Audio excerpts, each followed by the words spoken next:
Shalom, shalom. I am Amire Ryter, revolutionary poet, and today I want to talk to you about this story that I find very interesting within the scriptures and how it may have a possible connection or how it may correlate to something that's going on today. But there's the story of Balaam that you find in Numbers chapter 22, where you have the king of Moab, whose name is Balak, and he sees that Israel is coming, and he sees how great and mighty they are, and he knows about what they've done, and so he's like, oh my goodness, they're going to overrun us, they're going to do this to us, we got to go find someone to curse them. So he decides to go to Balaam, who was a prophet, to have Balaam curse the children of Israel, because then he figured in his mind that if he can get Balaam to curse them, then maybe then he would be able to defeat them. So what happens is he goes to Balaam, he tries to get Balaam to curse him, Balaam can't curse him. He tries to get him to curse him again, Balaam can't curse him. Balaam even said, how can you curse what the Most High has blessed? Very interesting, right?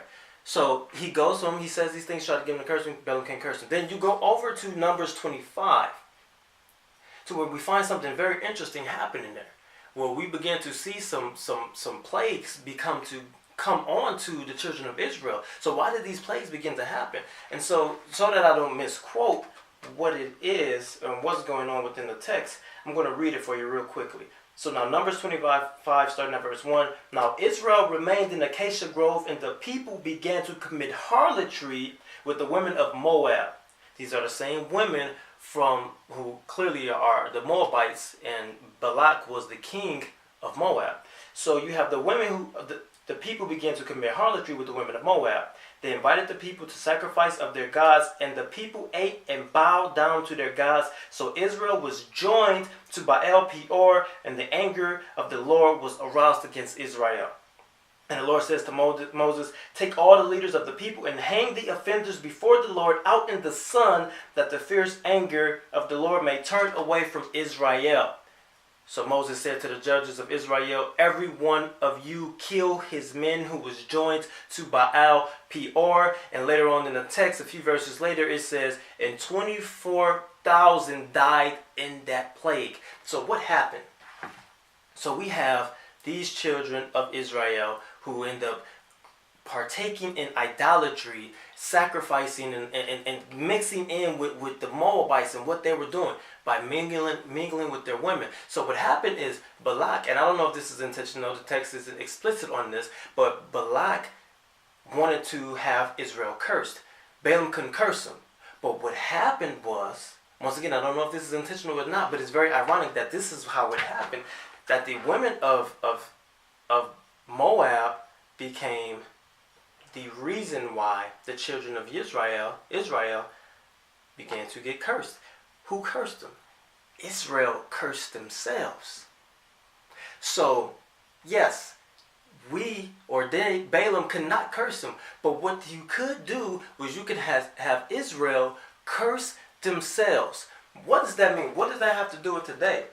Well, I find it very interesting, being that my worldview is that we, the African Americans here in this country, and that's just my focus. I know that we're not the only ones who are descendants of Israelites, but from my worldview and my perception, from my research, we are the descendants of the children of Israel, which means that we are still in covenant with the Most High. So the main doctrine that is propagated throughout mainstream Christianity, which the vast, overwhelmingly majority number of African Americans partake in, is Christianity, that religion. The number one doctrine that's propagated is that the law is done away with. So what does that mean to the covenant children? The children of the covenant, what does that mean? That means that if those people think that the law is done away with, they will begin to live lascivious lifestyles, and they will begin to do things that's contrary to the Torah, to the dietary law, to all the laws that have been established within that blood covenant that we have with the Most High. So it's very interesting. So you have to begin to ask yourself honest questions, even if you don't subscribe to this ideology that we are the children of Israel. If you are a Christian, a black Christian in a black church, you have to begin to ask yourself these tough questions. What's going on? This isn't normal. Why are there so many churches within the black community, but the community is in shambles? The communities are some of the worst communities. They have the worst schoolings. They have the grocery stores. You have these these no-name brand stores where I don't really know where they even get the food and stuff from. Like, there's no telling. But these are some of the worst grocery stores. You have liquor stores you have liquor stores and churches on almost every corner. I'm from Detroit, so this is what I saw, at least. But you have all of these churches in these neighborhoods, and the neighborhoods are downtrodden. They have been rejected by the communities, by the state. What is going on in these predominantly black communities? Why are there so many black pastors who are overweight with high cholesterol, high blood pressure? They got diabetes. They're having heart attacks, and they're getting stents put in their heart just so that they can live. But aren't these men of God? Aren't these men of God who should have the hand of the Most High upon them? What's going on? I mean, when are we going to start asking these questions? Why do the Jews, the Arabs, the Caucasians, the Asians, how come everyone else can come into our community, set up shop, and flourish off of us? I mean, if you want to get into the numbers of how often the black dollar circulates within the black community before it goes out, the numbers are atrocious. Like, it's asinine on how often and how fast the black dollar leaves from within the black community. But why are these other people able to come into our communities and run our communities? And we have to go to everyone else for everything that we need and desire. How have we become the tail and not the head? How come we are below everyone and not above? When are we going to start asking these questions? What's wrong? I mean, I don't care what ideology you subscribe to, but we have to, knowing that Christianity is dominant in the black community, we have to start asking these tough questions. What is going on? Are we not cursed? How could we have been praying to the same God as the slave masters and the KKK and understanding what they've done to our people over time? How are we praying to the same God and they are flourishing and we are not? What is going on? I mean, you going back to slavery, you have the slave masters raping the women, the children are being, in front of the men, the children are being fed to alligators for bait, for gator bait, just like it's a worm that you throw to a fish because you want to catch a fish. That's what the black children during slavery were being subjected to. Clearly not all of them, because some of us are still here, but a lot of them. And then began to make relics out of them, where this stuff is on postcards and little bitty statues and figurines depicting black babies being eaten by alligators. But we are praising and worshiping the same God. Something's going on here, and we have to start asking these questions. We've got to get out of this religious dogma. There's more to the story, or the story isn't real. That's what we got to start looking at. There's either more to this, or this isn't real. And I'm not one to say that it's not real. I believe there's more to the story. And I believe that it's more that you're not being told. And I believe because you're not being told, we are experiencing the same effect as Israel when they began to transgress the law and the covenant with the Most High with the women of Moab in Numbers 25. Are we cursing ourselves? Have we been given a doctrine that is going to allow the African American to continue to be at the bottom end of the totem pole because of a doctrine that allows us to live any type of way and think that because we have grace we're fine? Have someone put the okie doke on the so-called African American? They gave us, we're a spiritual people. They gave us a religious system and a doctrine.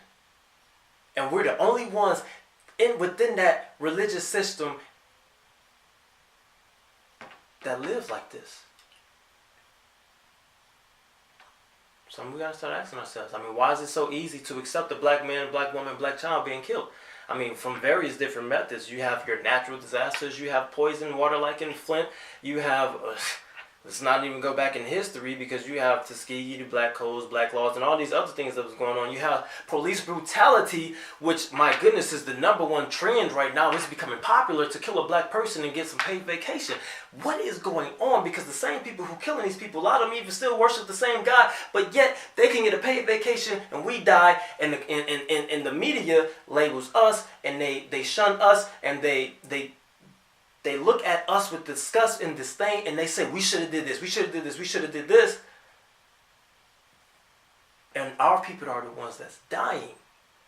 And just the utterance of the words that our lives matter, that Black Lives Matter, brings forth such hate and disdain and just animosity and hostility from those who don't have the same skin color. And I don't want to make this about race.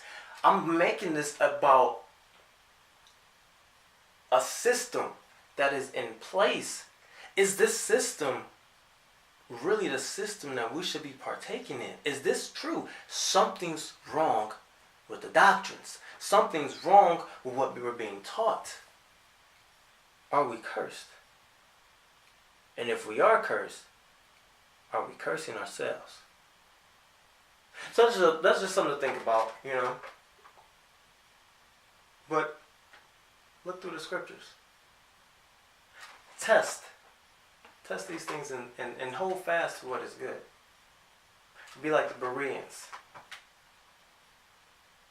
Search the scriptures and see if what I'm saying is true. I'm not going to give you the answer. I'm just asking questions that I think every black person should be asking, because our communities are the worst communities in this country. That's not saying that there's not poor whites. We know that there's poor whites, and we know that there's some poor Hispanics. But the black person who built this country, think about it, the black person who built this country, do you realize that the black person, the so-called African American, is the only group of people that have not gotten reparations? And we're entitled to reparations according to the UN. And if we even bring up reparations, we get labeled, like, stop being lazy, like, stop looking for a handout. But we're entitled. Everyone else has. The Native Americans, the Holocaust Jews, across the world. This is something that we're entitled to according to the UN. But we can't even mention the word reparations without being called lazy. Something is wrong. Something is seriously wrong here. So I just encourage you to step outside of your current paradigm and look at things objectively. I don't believe in proselytization, so I'm not trying to convert anyone to anything. I just want to get people to start asking questions, and I want to provide things that I believe and perceive to be the truth, and then you can test it and see if it's true or false.